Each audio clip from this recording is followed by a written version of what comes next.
Happy Wednesday, good people. I am your professor, and I have a simple question.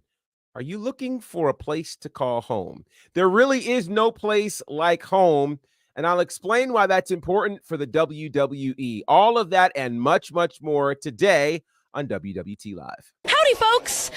This is Willow Nightingale, and you are watching Women's Wrestling Talk. 10, 9, 8, 7, 6, 5, 4, 3, 2, 1, 0. Women's Wrestling Talk, the #1 women's wrestling network on the planet.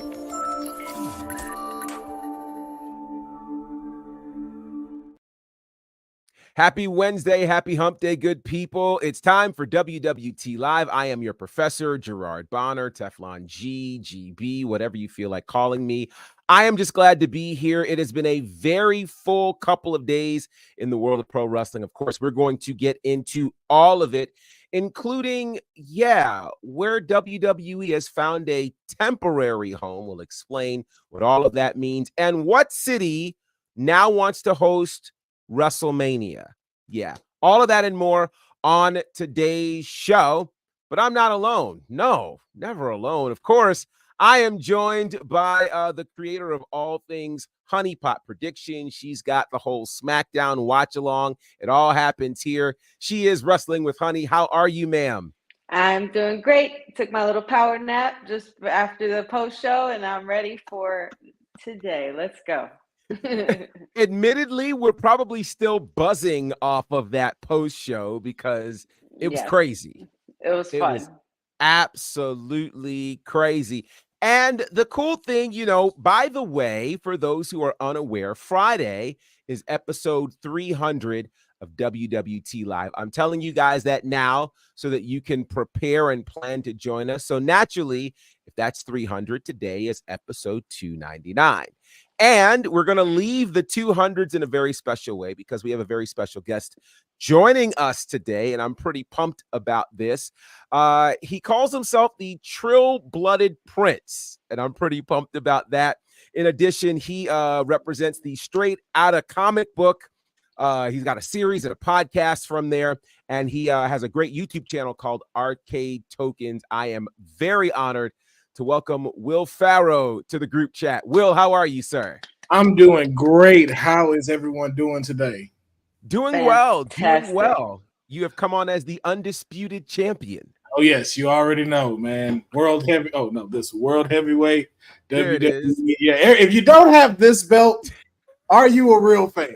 If you don't have this, let them know. Let them know. I have that one in my collection. It's not behind me, but it is tucked away. I'm going to have to publicize that one so that we can all be in sync for sure. How you doing, man?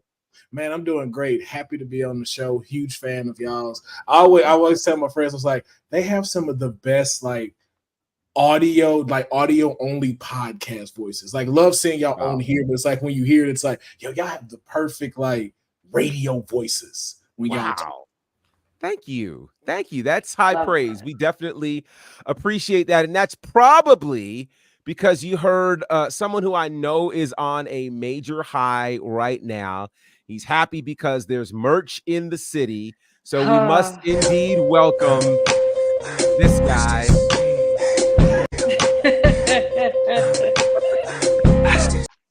The mayor of Vice City is here. Said, how are you, sir? We can just jump right into it. I'm known for giving away T-shirts on this here network. If you've been following long enough, but today we're not getting off them EST shirts. Go get them Lola Vice shirts. Mine's already pre-ordered. Of course, already on the way. Free shipping is going on right now. What are you waiting for? Why am I not aqua surprised? Blue? Got the aqua blue. They didn't play me and give me no generic black shirt. I love it. I love it. Well done. It's funny. I knew you would come on both guns a-blazing with that. And I will admit, it is a good-looking shirt. It is really a good-looking shirt. So kudos to her. Were you at least happy with her presentation last night? Uh-oh. This is a walking setup. I know. So It's the Yes. sigh for me. Yes, the presentation was fine, but of course we always want more. I am trying to figure out, and I might have to. Normally I email Sean. I guess we got to go down the ranks and talk to Ava because I'm trying to figure out how my girl wasn't in the combine. Well, that's an interesting question, which we started to possibly address earlier today, but we'll get into that. But we've got to get into our lineup, and already a big hello to everybody in the chat. Matt is joining us. Of course, Dylan is with us, and he is indeed welcoming you, Will, as Two Belts Will. I like to see that. Yes. I like to see that. Said with the fast shipping code, of course. Boza, honey, took the words out of my mouth. Anytime said can bring up Lola Vice without talking about NXT, he will, of course. Oh, time out. Y'all better be lucky that I get home very late. So that 7:30 a.m. time don't work right now, but eventually I'm gonna be well rested. Oh boy, this is gonna be great. Eventually. This is going to be great. Well, our first news story is a pretty big deal. So I know you'd expect us to start talking about King and Queen of the Ring, which we will. But if you remember, WWE has a really big media rights deal going on. Of course, they're with Fox for SmackDown. That deal ends end of September going into October. Of course, that moves SmackDown over to USA. We also heard that the Raw show is moving to Netflix, but that begins January 2025. So that means the current deal for Raw ends September 2024. So where is Raw going in the fourth quarter rather of 2024? That's a pretty important question because you can't have 3 months with no Monday Night Raw. Yeah. Well, the good news is it's been announced that WWE has extended their deal for 3 more months with USA to the tune of $25 million. That's a crazy number for 3 months. I'm not doing the right job, clearly, because for 3 months, they'll get $25 million out of this deal. And so it's obviously very, very important. It means we have no lag time in terms of Monday Night Raw. So Raw will remain on the USA Network through the end of 2024, which means that from October through December, basically WWE is a one-stop shop on USA as Raw and SmackDown rather will be there. Of course, at that point on the CW, we'll be able to catch NXT. But we'll start with you, man. What are your thoughts on WWE being able to get this 3-month extension with USA to keep Raw on that channel? I think it's a smart idea, especially going into Q4 with the holidays, Christmas, and everything like that. It's good to get that last hurrah with USA too. Like you should close out the year with a network that Raw has been associated with for almost over 30 years now. So absolutely. So I think finishing out strong with them and then moving into this next phase is a great deal. So I'm just more curious too of with that deal, does it remain the show will remain live or will they start doing recorded episodes with them in this new deal? That's something I'm a little curious about. The way it looks as of now is it's business as usual. So It certainly looks like it would continue to be a live show as it currently is, which seems to make sense. I'm not sure if the taped type of thing for Raw at this point in this era would do the brand very good. But certainly it looks to be, as usual, a live situation. Honey, let me ask you this. Do you, and this is going to be for you as well, said, do you feel like these last 3 months of the year will mark the end of the PG era as we know it, with Raw moving to Netflix? As far as I'm concerned, I'm seeing a lot of sources say that the PG era is technically already gone, considering, you know, when the final boss made his appearance and self-proclaimed pro wrestling was cool again. But also leading into the last 3 months, I would definitely say it practically is the end of another era. You know, technically we will not be getting Raw on USA, and it's been a milestone TV show on USA for a long time. So Yeah, I would definitely say it is pretty much over. And Netflix is, it's almost pretty much like no holds barred when you get there. So I guess look, going down the road, we'll see what happens with that. But I think this is also a great deal for them to finish off, as Will said, with USA. Said, your thoughts? I like that they're closing the year there with USA. I still think I personally would have been fine with them stopping at Q4 because I think they're going to be building towards WrestleMania season, the Royal Rumble. I'm interested in how they actually end off those last couple weeks. Usually they do kind of like a year review shows around that time. So I'm interested to see how that works. I think that would lend to the pre-recording. As far as the PG era, I I don't think it'll be a hard stop. I don't think we'll get to Netflix and then it'll be like mature because I think they're going to do it tastefully. I don't think they have a need to use more profanity or use more provocative type of showings on programmings right now because everything they're doing right now works. I think it'll be sprinkled in every now and then, but it won't be heavily leaned upon. Yeah, that makes a lot of sense. And, it's probably important for us to remember that Q4 for WWE, of course, includes the Survivor Series, which, I don't think they would want to be away for that per se. I do think the last week or two will probably be a best of kind of thing. I'm also interested to see how they will honor the relationship with USA. And what I mean by that is once they get to, the final couple of weeks, will they be doing certain reviews of the best moments on USA for Monday Night Raw? I just, from a production perspective, I wonder if they're going to be looking at things like that. But obviously, they'll cross that bridge when we get to it. But yes, WWE, particularly Monday Night Raw, will remain on USA. Now, SmackDown is going to be on USA for the next 5 years. So we have no worries there.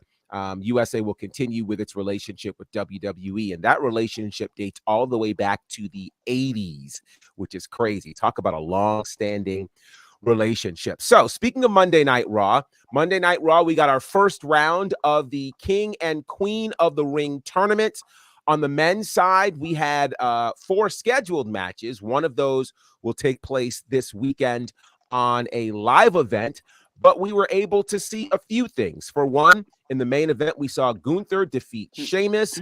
We also saw a very interesting moment because it was supposed to be Drew McIntyre against Finn Balor, but Drew McIntyre was injured and not medically cleared. And so he was replaced by Jey Uso. Jey Uso would defeat Finn Balor. And then there was, of course, Ricochet and the debuting Ilya Dragunov. Dragunov walked away with the win. Any thoughts on the men's side of the bracket for the first round on Raw? We'll go to you first. I just want to first state I need justice for Ricochet and Finn Balor. All right.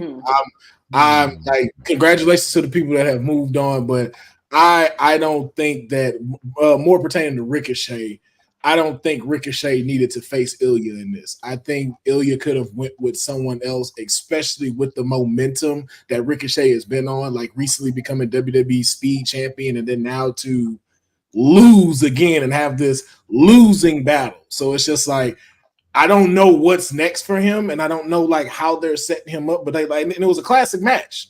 Like it was a great match between the two of them, but it's just like, why are these two consistently getting thrown to the wolves?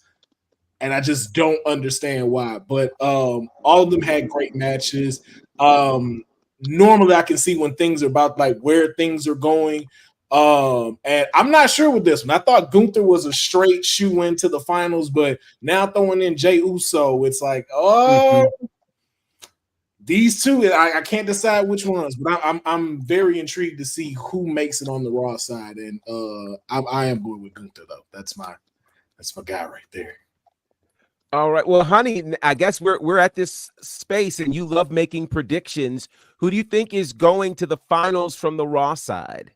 Finals from the Raw side, it's got to be one of my two who I predict are going to be in the semi-finals who are going to finish it off to get to that top spot. And I think I've been saying this for quite some time. You need to run it back for Gunther versus Ilya Dragunov for King of the Ring top spot. Pretty please, for all things that's King of the Ring and gracious, please just give me that one sweet treat. Being that, Ilya Dragunov is having a great showing so far since his debut, even before his debut. And he had a match on the main roster a couple weeks back before the draft was even went underway. And it just, I can just see it from a mile away, at this point. I mean, I love Jey Uso and I love Finn Balor and I love Ricochet. I love all these other contestants, but I need them to run it back. Seriously, run it back. And but if I had to pick out of the two that could win, and I said this before on previous shows, from Mad Dragon to Mad King sounds pretty sick to me. Wow. Ilya Dragunov representing Raw. That's a good one. Said, who do you think is going to represent Raw in the King of the Ring finals? I think it's going to have to be Gunther. I mean, I think that's the natural next step. When I saw this bracket finally open up, the first thing, and the Raw side doesn't even catch my eye. It's like in some parallel universe, we might get AJ Styles versus Melo. And some that's the first place my mind went. Yeah. And the fact that Bobby and Melo are chirping with each other online, we're building storylines there. So that's the first place my mind went. I think I think Ray will find a way to beat Kof, and you'll get Gunther, Ray, David Goliath type of thing. Dragunov, Uso. You know what? Don't be surprised if they put Jay over Ilya. I agree. Don't be surprised. I feel like Triple H pays attention to the fans and the audience and what's going on with the product. And there's a lot of Jay hate floating around online this week as a character. So this might be one of those times where you see Jay go on a really deep run to prove that they have this faith in him for a reason. So I wouldn't be surprised if Jay beat Ilya. I wouldn't be surprised if you had Jay versus Gunther in the Raw finals. And it wouldn't hurt Ilya either if he lost. Like it wouldn't hurt. It wouldn't. That's kind of the unique thing about where everybody is, certainly on the Raw side in this tournament, is they all can survive if they lose. Right. And it is not completely predictable to see who would win, with the exception of, I think we end up with somehow Gunther in the finals at some point for the Raw finals. But there's a story and a case that can be made for almost all of these guys. And I say almost because I think whoever is fighting Gunther, certainly in the second round, thanks for coming. It's been nice knowing you. I think that's also I want to protect my constituents here with Honey with the Mad King thing. Fake TK, don't come for us. We just being creative. We know you got Mad King in AEW. Don't no shade to Eddie Kingston. Don't come for us. That is true. That is true. We just trying to be creative around here. He's won his set of tournaments and he's lost most of his titles. So that's a whole nother thing for another day. Since you mentioned the SmackDown side, it has been announced the first round matches on the men's side. And what can you say about these matches? In the first round, AJ Styles and Randy Orton, that's a WrestleMania match there, and then you've got Baron Corbin and Carmelo Hayes, both coming from NXT. You've got LA Knight and Santos Escobar, and then Bobby Lashley and Tama Tonga. Any thoughts on who might end up as the SmackDown representative in the finals for King of the Ring? Will, we'll go to you. I think I'm still in a mixture of it with this one, but I think semifinals we're going to get another rematch with AJ and LA Knight. I think we're going to get to see that again. Just because we need a third match. We need a third match with them. And I think for them to be representing SmackDown, those are the two biggest superstars right now. I see Carmelo Hayes and then another justice for Baron Corbin. Like, just got to SmackDown. Y'all throwing into the wolves already because we know Carmelo is going to win. Escobar won't really take a hit because with LA Knight's Thunder. Lashley and Tonga, I will say those are the two that don't really need any of this. Like, even if they won King of the Ring, it doesn't help anything for them at this particular point. So I think AJ and LA Knight are going to face each other. And to with Honey's thing, if we want a great match, AJ should take it and face Gunther. If not, we're gonna have LA Knight versus Gunther, and that's gonna be more of a personality versus the in-ring general. But I think that would still make LA Knight come up a few pegs, even if he doesn't win. Woo. Honey.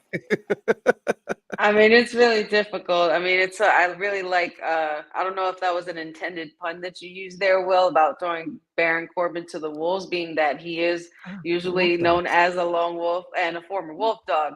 But I mean, whether he sinks or swims, he'll do just fine. But I'm sure a lot of people would be somewhat inclined to agree that two-time King of the Ring does have a nice little ring to it, just saying.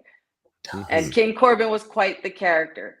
Yes, he was. Quite the character. And to revisit that again would be something that I never thought I'd see in 2024. So I think that would be pretty cool, quite honestly. But if not, possibly I could definitely see LA Knight. But if you want to run it back to AJ Styles and LA Knight, I wouldn't mind seeing that either, because that was a hell of a match. But yeah, Professor, I also have to piggyback off what you said. To start this off with AJ Styles and Randy Orton is just completely unfair. And we've seen this at a WrestleMania before. Like, why couldn't we just get it you couldn't hold off on this for maybe a big PLE, but no, we got to get it right in the first round. Playing no games, cutting them in guns blazing. And I can't wait. I can't wait to see what happens in the final of this. Though, also in the final, if I'm talking who's going to face Gunther or even Ilya Dragunov, because I believe Ilya Dragunov does have the capability to win. LA Knight and Ilya Dragunov, I think would be something that nobody would have seen ever coming. Yeah. And I think that for some reason that match would absolutely cook thoroughly. Yeah. I agree too. Yeah. Let me ask you this, Said. What do you think is the possibility, or better yet, who do you think is the dark horse over on the SmackDown side of this? Who's the one that could surprise us? Only one that can be a dark horse legitimately is Melo. And that would show us how much faith the SmackDown brand and also creative has in Melo if he were to take a deep run. Because I'm looking at the right side, and to me, a lot of things cancel each other out. Even down to Orton, AJ, Tama, and Lashley. I feel like the Bloodline's going to, and that faction and whatever is going to cancel each other out of those matches somehow. Because there's no reason for Tama Tonga to have a King of the Ring spot. And even if I go further, Baron Corbin being a former King of the Ring, but then Woods doesn't get to be in the tournament at all, that's kind of shady. But even when I'm looking, Woods is injured right now. Yeah. But even if I'm looking far ahead, I mean, they're trying to keep Knight hot. I see Knight coming out on the SmackDown side. And I'll go even a step further. I don't think it's going to be Gunther. I think the 666-day title reign, we have to leave that behind. And that allure of him being undefeated has to end eventually. We can't keep looking at him like this unstoppable force. That's just why I say don't be surprised with Jay being able to pin him and have that accolade. I'm really going to hitch my wagon to Yeet versus in Saudi. Because I think that'll generate the most buzz online. And I think that's going to sell the most T-shirts and stuff like that. They'll be able to market it on socials. Wow. The talking segments leading up. That's going to hitch my wagon to right there. Well, all right. With that, all right. Wow. Yeah. Right. Oh, God. Yeah. All day. Especially in Saudi Arabia too, because that's what happens. Yeah. Mm-hmm. Yeah. Oh, wow. That's a good one. That's a good one. That's going to be wild. That's going to be wild. Oh my gosh. So I like that. Yeah, I like that too. Good Lord. Good Lord. Wow. Meanwhile, geesh, on the women's side of things were also very interesting. We had Io Sky, who defeated Natalya Monday night. Lyra Valkyria ended up not battling Asuka, and that's because Asuka was injured. We'll get into that. She did end up battling Dakota Kai, and she defeated Dakota Kai, didn't she? Yes.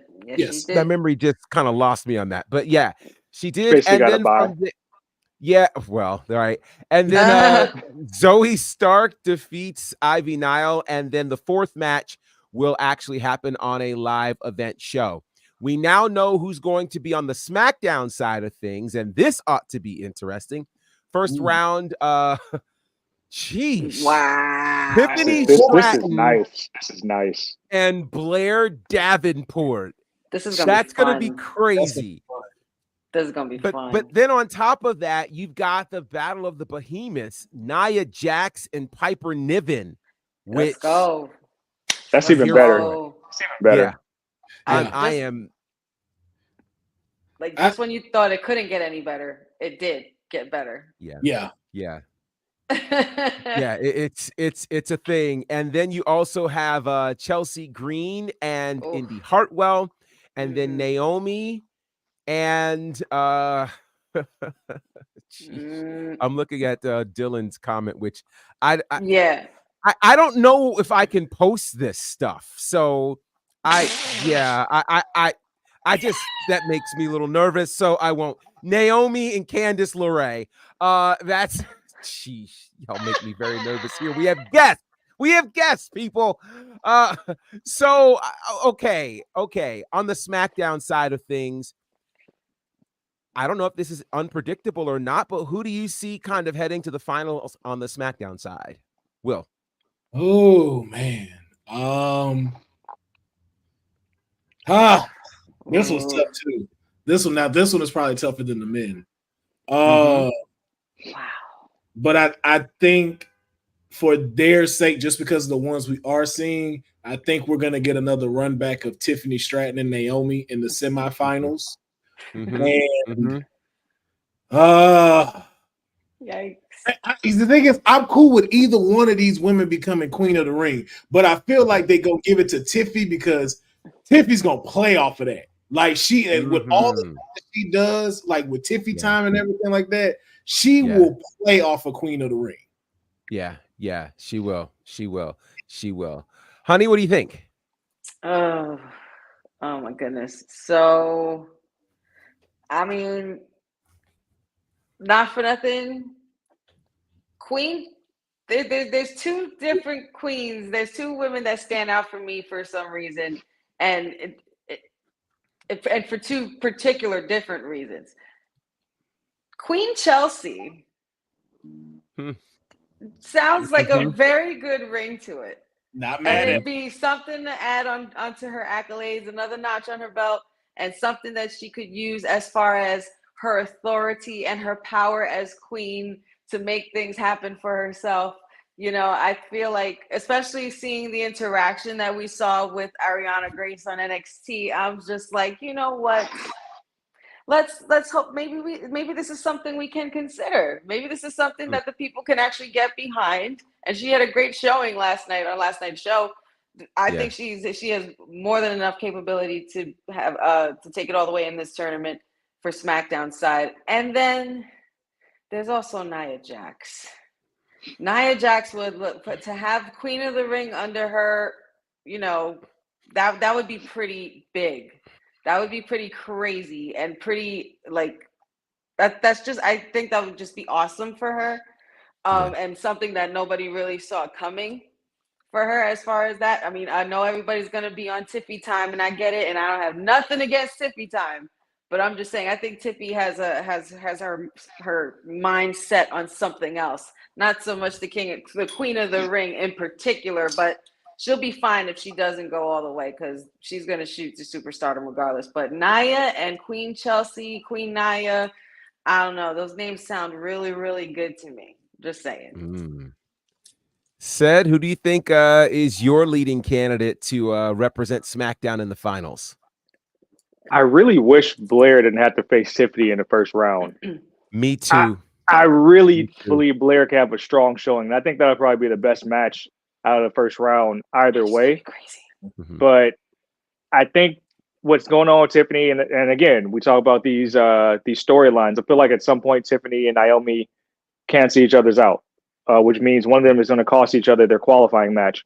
So if I'm just able to look ahead and say who would benefit the most as a heel, because I already predicted my men's finals is going to be two baby faces. So I think it's going to be Nia coming out of SmackDown. Because I think with Nia, with everything she was since she came back at the Royal Rumble last year, just being so dominant, really only taking a pinfall to Rhea, truthfully. So I think she can do way more with that, with just the TV time and not really having to work, but just kind of like, for lack of better words, throwing her weight around and using the queen's powers to do certain things and also continue to draw heat. I think this is gift wrapped for Nia. I think she would piss people off. She would piss a lot of people off. I think that'd be something good for her too. Get a lot of heat. I think you pulled on a thread too, though. If Chelsea wins, and from what I'm seeing with this, if Chelsea wins, I would not mind seeing Piper Niven and Nia as a tag team.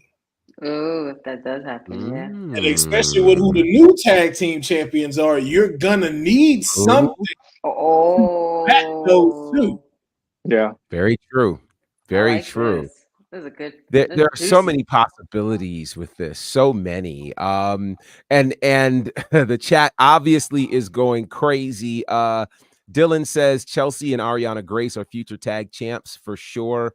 Boza says, I think Naomi versus Candice will be good, but I think Naomi will win to continue the trend of the being big three. Queen Naomi has a nice fit to it. I personally think that Naomi needs this probably more than anybody else here, because I think Naomi needs to be able to prove that she is the queen in a wrestling perspective. And I think a great wrestling tournament allows her to really build off of what she established over in TNA. So I think that would be interesting. And then not make her the proverbial weak link of the big three. So I think that's a big thing. Let's see what else we have over here. MDB says Blair Davenport looks like Jessie J. That's this guy. Nia Jax is already queen of my heart, so it makes sense to give her queen of the ring. Let's see. And oh yeah, cousin Ron, good to see you. And I think he's likening Piper and Nia to the female natural disasters, which I could see that. I could see that for sure. So yeah, that first round will kick off on Friday night on the SmackDown side, and we will from there get one of those matches, I believe, at a live event this weekend. I'm not sure which one it'll be yet, but I'm sure we will find out. And when we do, obviously we will let you guys know. Okay, so from there we go to a piece of news that we kind of leaked on Monday, but certainly became official, and that is Alicia Taylor is officially part of SmackDown, and I want you guys to hear and see how it happened. Sometimes great things happen to great people, and Alicia here is now much deserving, going to the main roster and going.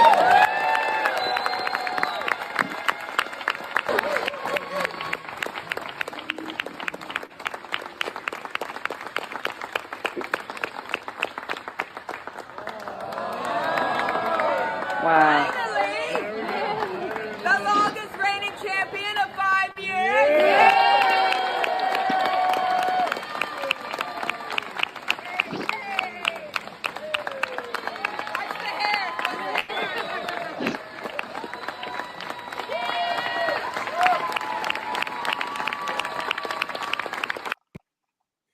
So congratulations again to Alicia Taylor, who, you know, here's kind of the danger of some of these reports when they leak. They usually don't get timing right.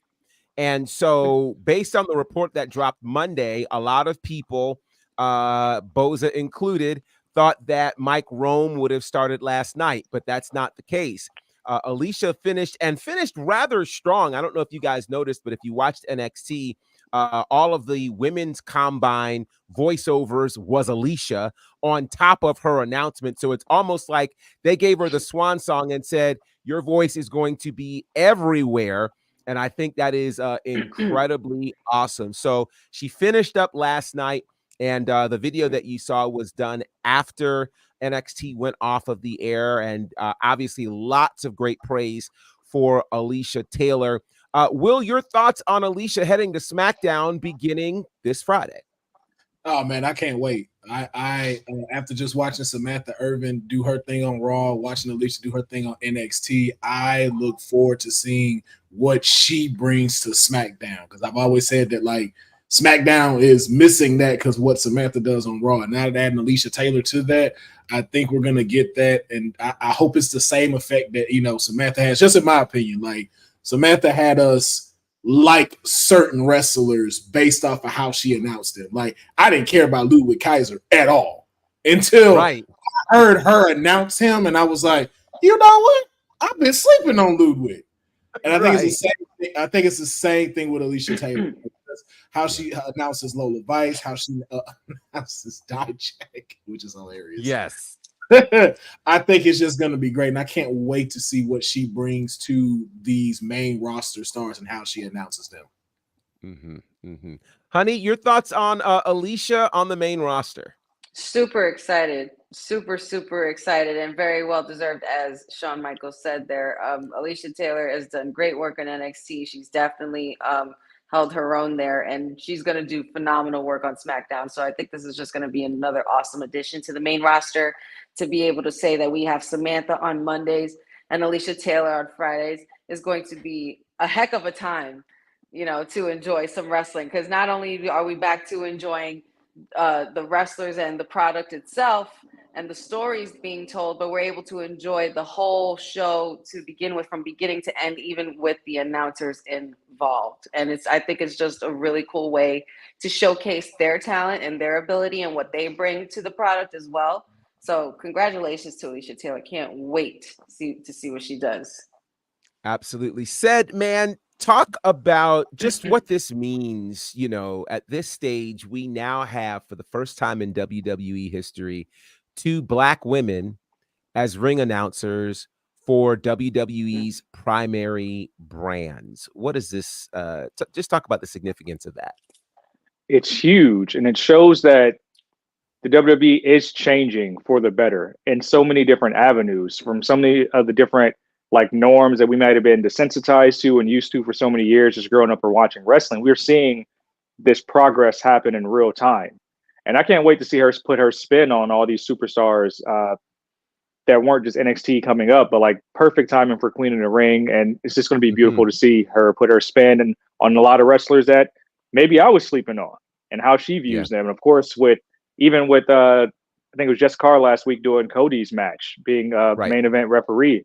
That it's just so many dope things happening. And I'm glad they're shedding light on it. Like the videos like that are cool because we see how much goes in behind the scenes, and it is like a graduation. Yes, it's really a graduation. It's a big celebration of them going on to do the main roster. So it's beautiful that we're starting to see those inklings come out on socials as well.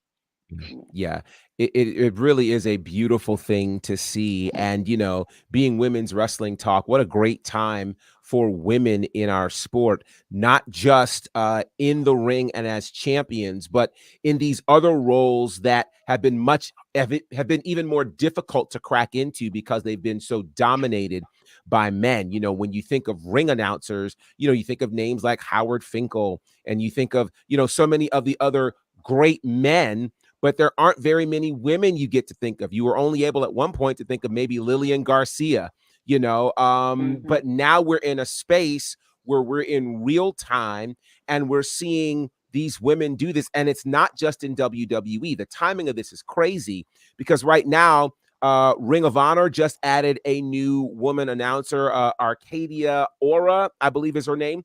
And then in TNA, you have Jade Chung. So right now, 4 of the 5 top brands in America all have women as ring announcers. We're in a very special era. And, one of the things that is challenging for some people is, some people don't know how to handle this kind of change. And so they go after all kinds of crazy things. And I think people need to be prepared because I'm coming at you with both guns blazing if you dare come after any of these queens. I promise you on everything I love. Because I've already seen people being silly and doing dumb things, and I have no problem pulling things out of the chamber because this is important. And I also like Cousin Ron, you're mentioning as well. You've got Daphne LaShawn, who is representing in terms of referees, her and Jessica Carr. And you look at Aubrey Edwards over in AEW. Like, we're in a space where these kinds of things are awesome and they're happening. Boza says the main roster of WWE is all about girl power. Samantha, Jackie Redmond backstage, absolutely. Kathy Kelly backstage. So we've got a lot of great things that are happening, and I really, really hope that everybody's just taking advantage of it. Now, like I've said this before, and I'll say it again, when diversity and representation shows up, it really ruffles the feathers of those who have a hard time with change. And so I know TK is one who says, don't give any of this stuff any attention. Well, that's where TK and I differ, because I believe you have to be aware of these things, and then you have to stomp it out so that they are clear that this kind of thing is not tolerated in this particular space. So, yeah, I'm excited about that. Let's see. Boza says representation and diversity is important in WWE, and it's showing. And I think that's another part of this new regime that we really have to pay attention to. Everybody's looking at booking and creative ideas, but it's moves like this that are really, really a big deal. So shout out to all things WWE, and it's amazing to see what's going on. Yes, Jade is doing an amazing job on TNA. And here's what's interesting about Jade. If you listen to Jade Chung, I have to be careful because we have multiple Jades. If you listen to Jade Chung, she really did carry on that same cadence of the longtime ring announcer that was there in TNA that she succeeded. And so, again, all of these women have different approaches and different flavors.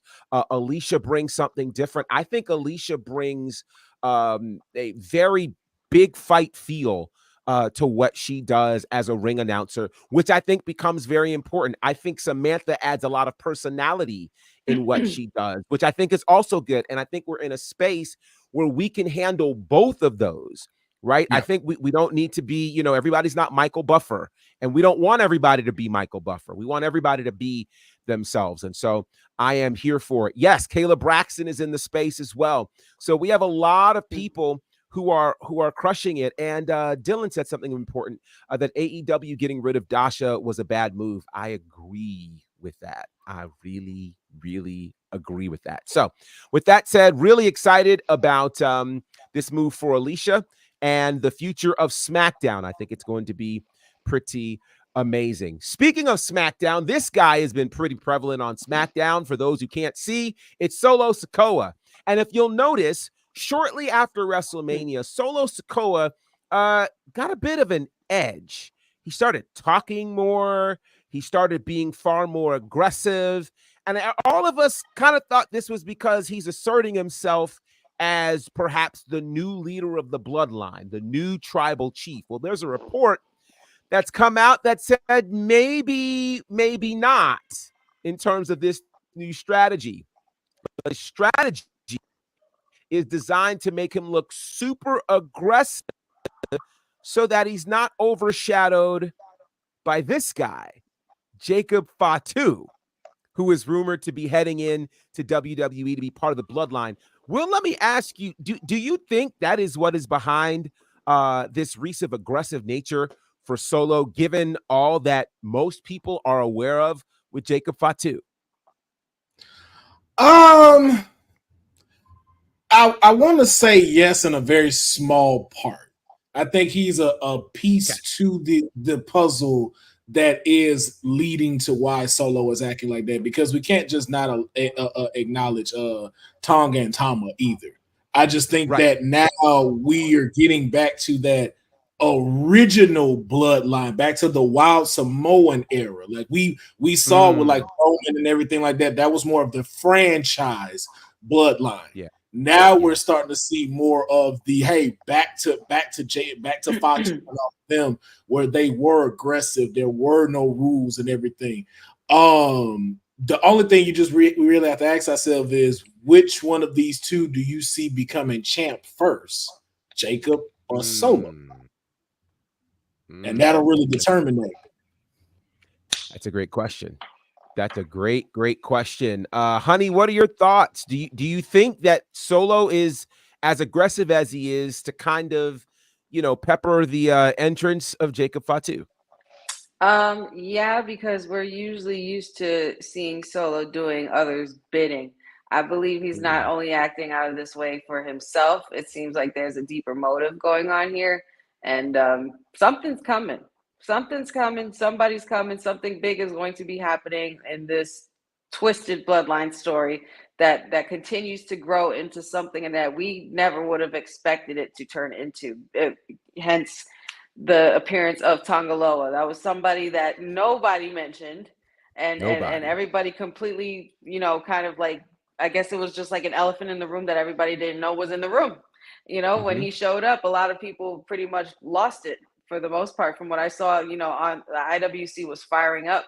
But I think everybody's really highly anticipating Jacob Fatu's appearance. I'm not sure how that bodes for Solo's appearance. I would have to see it, for my own two eyes and see how they present it, and how, what going forward is going to transpire between the Samoans and in the bloodline story, being that, to piggyback off of what Will said, it does give me the wild Samoans from, days past and years past. And it's something that we haven't seen in a while in this light. So, I'm just like everybody else, just sitting back and waiting for the appearance to come, because I think once it happens, it's going to change the nature of the bloodline and how seriously everybody really should start taking it. And so that leads me to this question, said, this presentation of the bloodline with Solo Sikoa, now the original GOD, Gorillas of Destiny, being Tamatanga Tongaloa. And then if you add Jacob Fatu, it seems to me that this feels very Samoan SWAT team, head shrinkers, wild Samoans. And in those cases, none of them had a leader or a tribal chief. Do you think this version of the bloodline needs a leader? And if so, who should it be? I don't think if they need a leader, it shouldn't be anybody that's here on paper. It should just be somebody giving the orders, hence the final boss, if you're going to go that route. But to the original point, I don't think there's any trepidation. I don't think there's any correlation with those two things at all, because the WWE bringing Jacob in, it's like, who you signed, what type of big man he is, who he's capable, what he's capable of doing in the ring. Nothing you do presentation wise as Solo is going to stop people's perceptions when we see him on a WWE screen, just because he's a out of this world athlete. He's going to jump off the screen. If anything, giving Solo more talking roles just because he's been silent for the past year, when we know he talked in NXT. I think it's just allowed him to develop his character, while maybe Jacob will slide into that silent killer role that Solo had. And then the brothers are in that Usos role if you go that route. But again, if they did have a leader, and we don't projecting far down the line where Roman fits into all of this, I think silent partner and Dwayne could be the one pulling the strings, since Heyman is so terrified. We saw Heyman defer to The Rock a lot during the build-up to WrestleMania, and also say, I'm calling Roman Reigns and The Rock. So we don't know what's going to happen there. Also, piggybacking off the theory of the wild Samoan era, where they were just killers, no leader, just savages, if you want to go that route. I don't think they'll go there. But when you remember the AE documentary they did on Roman, how he was saying he was trying to earn the respect to be tribal chief by his elders, things like that, because he's half. Right. I don't know if they'll play into that. Right. But that's something they can play into. I have a theory to that. It may be a stretch, but as I do on my thing, hear me out on my show. I think this is leading to the Samoan Civil War, and it's gonna cap at Survivor Series in War Games. Oh yeah, Savage Bloodline versus Rock, Roman, and the Usos, and you're gonna have their entire family there cheering them on to try to see who will be the dominant faction. Will it be these runners, or will it be the final boss, the tribal chief, and one of the greatest tag teams of all time, trying to save their family in this massive civil war? That would be fun. Only thing is, I can't see The Rock getting in war games not at this age. I can't see him doing that, and that's where I would say you go honorary Uso route, because I'm pretty sure those shirts did very well. Yeah, they would probably love to get those shirts back in rotation, especially if he's still IC champion at that time. That reunion, listen, that reunion with Roman on screen, that would be amazing. That's amazing television. That's a moment right there. The whole forgiveness part, that would do amazing. Yeah, it would be pretty wild. So let's go to some of these comments here. Head Shrinkers. Yeah, that's a name I haven't heard in a long time. Precisely. Special Nobodies. They did always have managers. They did. They had managers, and that's far different than a tribal chief. And so we have a scenario here where Heyman isn't acting as the one giving the orders. And so the question is, who would be in charge if you need somebody in charge? Eddie says Solo's not ready to be the leader of the bloodline. And someone else made this point. Who made this point? I think it's Eddie, who said that Jacob is a great talker and probably the best in-ring wise of the entire bloodline. And I think that is what's going to make things very, very interesting when you bring somebody like him into the fray, who only strengthens what the bloodline does. And it's gonna be something. Yeah, cousin Ron, the pop for Jay saying, "I need you, honorary Oos." Yeah. Especially this version of Jay. Oh yeah. Oh yeah. Man. Yeah, it would be amazing. Jeffrey says that's probably why Alicia is on SmackDown to pronounce war games. Listen, she will do war games right. We've heard her at NXT. She will do that right. I can hear it already. This talk of Roman and Rock leads us to WrestleMania. We know WrestleMania is going to be in Vegas this year, but there's already a city putting a bid in for a future WrestleMania. Could WrestleMania 43 in 2027 head to someone's favorite city? I won't say who. Detroit. Detroit is putting in a bid for WrestleMania 43. It was mentioned on local radio in Detroit this week that the Sports Commission is preparing a bid to host WrestleMania 43 once again at Ford Field. Now, this would be Michigan's third time hosting WrestleMania. The first, of course, the historic WrestleMania 3, then WrestleMania 23, which was at Ford Field. So this could be a potential situation for Detroit hosting WrestleMania. Can you see Detroit hosting WrestleMania in a couple of years' time? Does that make sense? I can't help but wonder that there's a little pattern going on between the NFL and WWE. I just can't help but wonder. There's like, they're kind of following each other's routes. And, as you said earlier in earlier shows, Professor, Nick Khan does make himself very aware of, making sure that he doesn't collide with other sports and things and situations of that nature. But hey, it's a possibility. I'm not against it. It definitely would be a pretty hype city to do that in. Because considering all the hype around the draft was pretty cool. I'm sure. Shout outs to Kyle from Knockouts and 3 Counts. He would be absolutely enjoying that WrestleMania if it lands there, being that it'll be in his backyard. But I think that would be pretty cool. I'm not sure if it'll be if you're trying to find ways to outdo Vegas.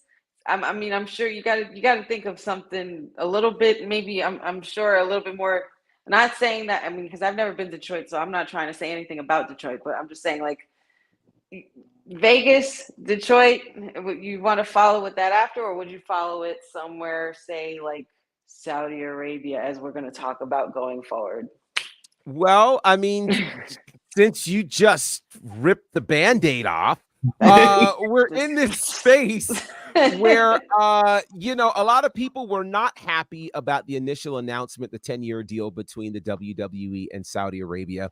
Well, we are pretty much at the point now where it's time to re-up this deal. And so the Saudi Arabia Commission has announced that there is an extension of their partnership on one end with the UFC. And again, now with WWE and the UFC being siblings, having the same parent, that being TKO, they're ready to have a brand extension with the WWE. And so the question now means, what does that exactly mean? Well, one of the things that has been said is that Saudi Arabia, they want to bring, as part of this enhancement, either the Royal Rumble or WrestleMania to Saudi Arabia. And so we've got to ask the question, could Saudi Arabia host the Royal Rumble or WrestleMania sooner than later? Will, what do you think? That's a tough one. I don't see it now. I see more the Royal Rumble than I do WrestleMania, because for WrestleMania is not just one night. It's 2 nights. Not only is it the 2 nights of WrestleMania, you also have the Raw after WrestleMania, you have SmackDown, you have the Hall of Fame, and you have Access. And I don't know how that's going to combat having hundreds of thousands of fans from across the world coming into Saudi Arabia. And I don't know if the universe is quite there yet, especially like you said, like there has been some drawback when it comes to it. So I don't see it now in the particular future. Like WrestleMania is WWE's like Super Bowl. So it's like it's really hard for me to pick like somebody going, okay, let me spend this $1,000 to go to Saudi Arabia just yet. But now for the Royal Rumble, I could see it just because I know the people of Saudi Arabia will fill that out. But for WrestleMania, people save up to go to these spots. They save up to go to this place. And so I just don't know if the world is ready yet for it. I think a couple of years down the line, matter of fact, after they open that Dragon Ball Z theme park, that's when they may got a shot. If that is successful, then maybe. But I see more of a Royal Rumble before I see WrestleMania, because you already had the what it was that they did at Crown Jewel when they had their Royal Rumble version. So we already kind of seen like it can work. So it's interesting because all of these Saudi Arabia events have been stadium shows that we've seen over these last few years. They've all looked amazing on television. We saw that WWE actually opened up the WWE experience over in Saudi Arabia, which many would have said, certainly we'd like to see that in the US at some point, but they did not. Said, how close do you think we are to the Royal Rumble or WrestleMania showing up in Saudi Arabia? They can have another Greatest Royal Rumble. We can make it 50 men this time. They can have another one, but it won't be the Royal Rumble. It won't even be the WrestleMania for the points Will made. I think when you talk about the global phenomenon this WWE is that you want to make it accessible to so many people. And even the conversation around going to the UK for WrestleMania, which is a stronger possibility to me just because the fans are so rowdy and show up.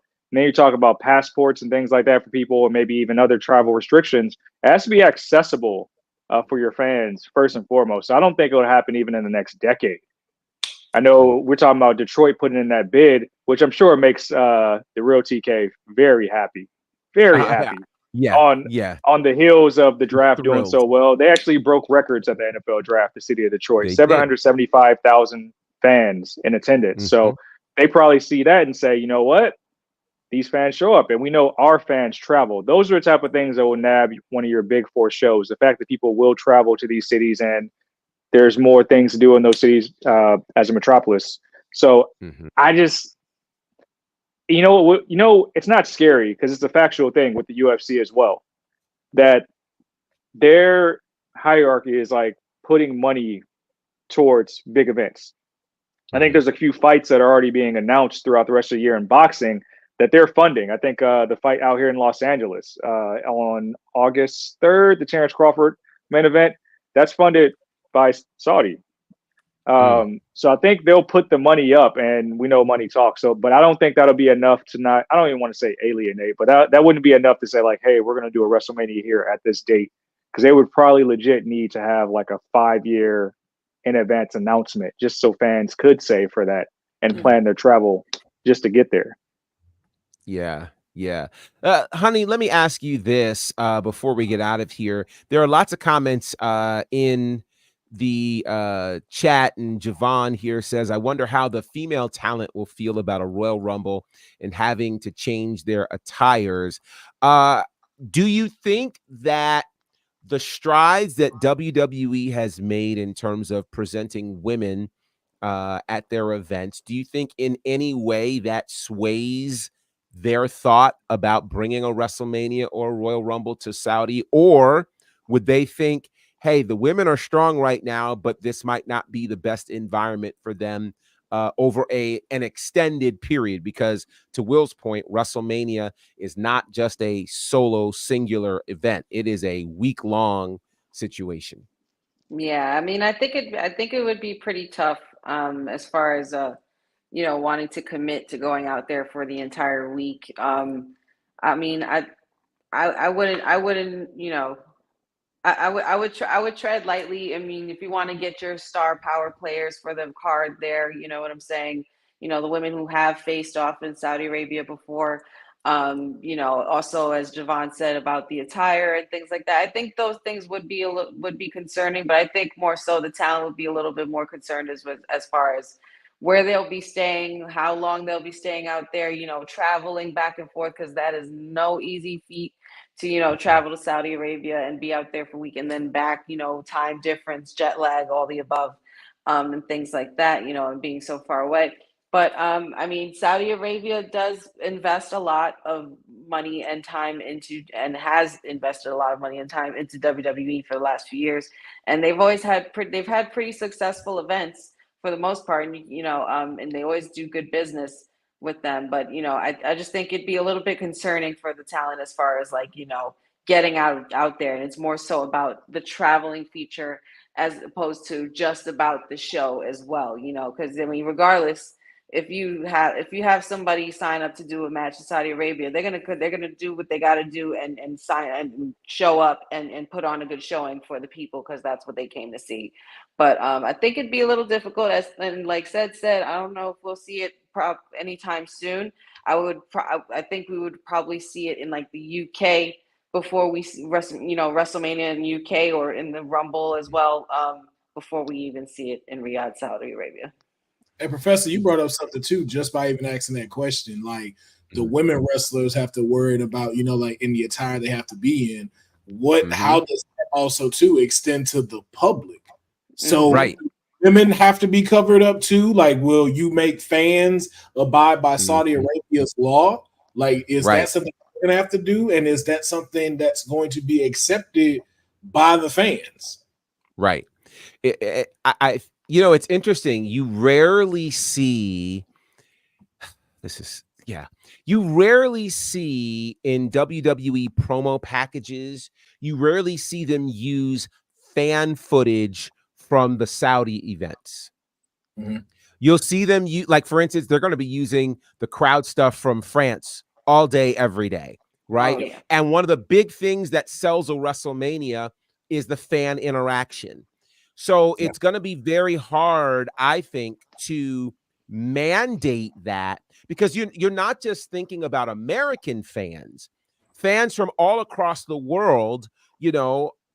I'm not sure if they'd be as inclined to travel to Saudi as they are to the US or to the UK or to other countries that don't have as many restrictions, because the whole idea of WrestleMania, it's free flowing. It's one of these things where, like, you want to see the fans dress up as whomever, or wear, like, for instance, we're wearing shirts right now that we probably could not wear if we were to go over to Saudi, men and women.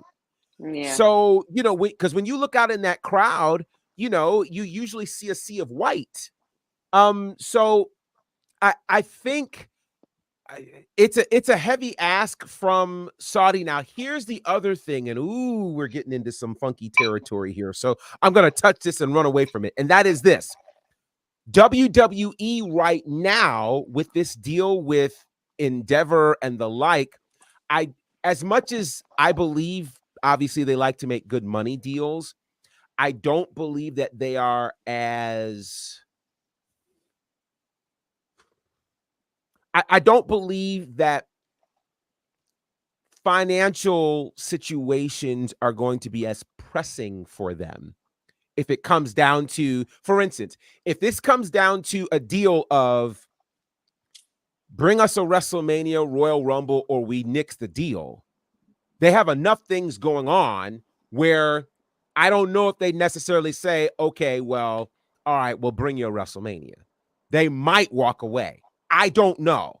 And again, let me just clear things right now. So allegedly. Yeah. So, I just want to make, but I think this is a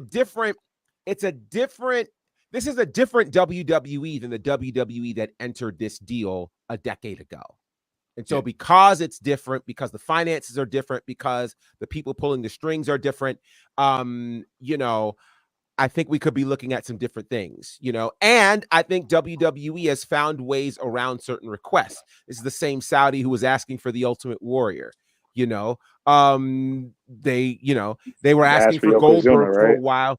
Yeah. They asked for these people. So I think to their credit, ask for what you want. Now, whether or not you get it is another ball game, but at least you can ask.